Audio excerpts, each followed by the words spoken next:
Hello everyone, आज हम बात करते हैं पायरिफॉर्मिस सिंड्रोम क्या है, सियाटिका नर्व पेन क्या है, इन दोनों में क्या अंतर है या दोनों एक ही हैं। हम इसके बारे में सियाटिका नर्व का पेन इतना ज़्यादा देखने को मिलता है। मेरे पास वीडियो में थोड़ा से कमेंट्स भी आए हैं कि मैम सियाटिका नर्व के बारे में अगर आपको कुछ जानकारी हो तो उसके बारे में बताएं, उसकी एक्सरसाइज बताएं।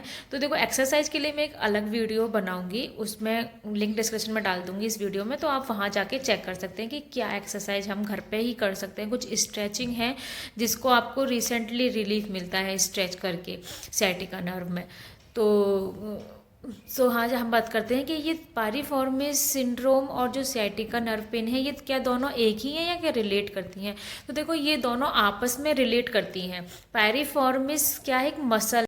तो पायरिफॉर्मिस क्या है? मसल है। पायरिफॉर्मिस मसल जो है वो ओरिजिनेट होती है S2 से लेके और S2 S4 सेगमेंट से, ठीक है, सैक्रल सेगमेंट से, और इंसर्ट होती है ये फीमर के ग्रेटर ट्रोगेंटर पे। फीमर बोन में दो ट्रोगेंटर पाए जाते हैं, लेजर और ग्रेटर, तो ये ग्रेटर ट्रोगेंटर पर जाके इंसर्ट होती है पायरिफॉर्मिस मसल। अब पायरिफॉर्मिस मसल्स के नीचे ही, जैसे आपको पिक्चर में देखने को मिल रहा होगा, कि साइटिक नर्व भी जा रही है। जब वो पायरिफॉर्मिस मसल में कोई इंजरी हो जाती है, इन्फ्लामेशन हो जाता है, या फिर आप जैसे लेडीज़ में ये पेन ज़्यादा देखने को मिलता है, मतलब जेंट्स के अकॉर्डिंग ये लेडीज़ में पेन ज़्यादा देखने को मिलता है। फीमेल में अगर हम इसका रेशियो देखें तो 6.1 होगा इसका रेशियो।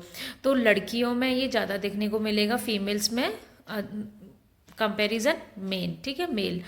तो और ये मिडिल एज के ग्रुप में ज़्यादा देखने को मिलता है, जैसे 25 से लेके 45 की एज में, 30 की एज में, 45 की एज में ये पेन ज़्यादा देखने को मिलता है हमें।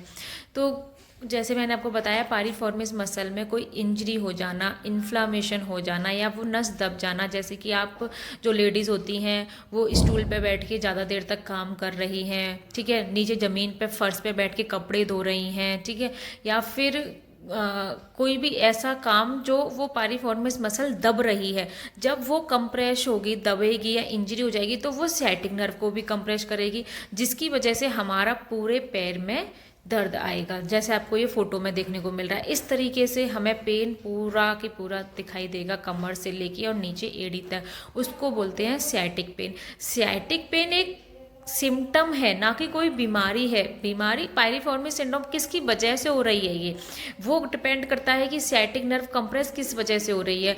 हर्निएटेड डिस्क की वजह से भी सियाटिक नर्व कंप्रेस कर सकती है, ठीक है, या फिर ये पायरिफॉर्मिस सिंड्रोम की वजह से कोई इंजरी हो जाने की वजह से भी, जहाँ पर सियाटिक नर्व कंप्रेस कर जाएगी, दब जाएगी, वहीं पर आपका ये पेन शुरू हो जाएगा वहीं से।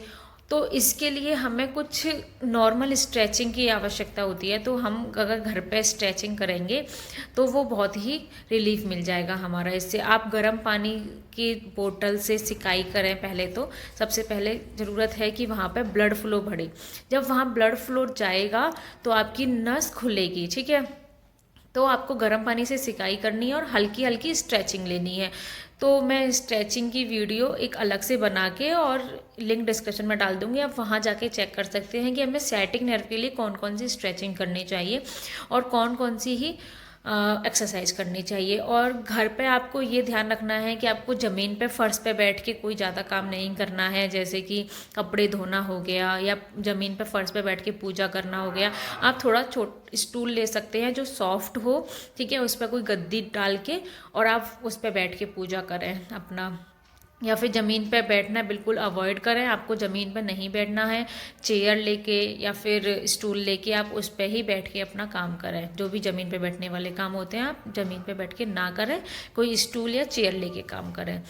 तो आई होप आप सभी को समझ में आ गया हो कि सियाटिका नर्व पेन क्या होता है और किस वजह से हो रही है ये दर्द हमारे, और हमें क्या करना चाहिए। तो थैंक यू एवरीवन, मेरी वीडियो को लाइक करें और मेरे चैनल को सब्सक्राइब करें। Bye bye.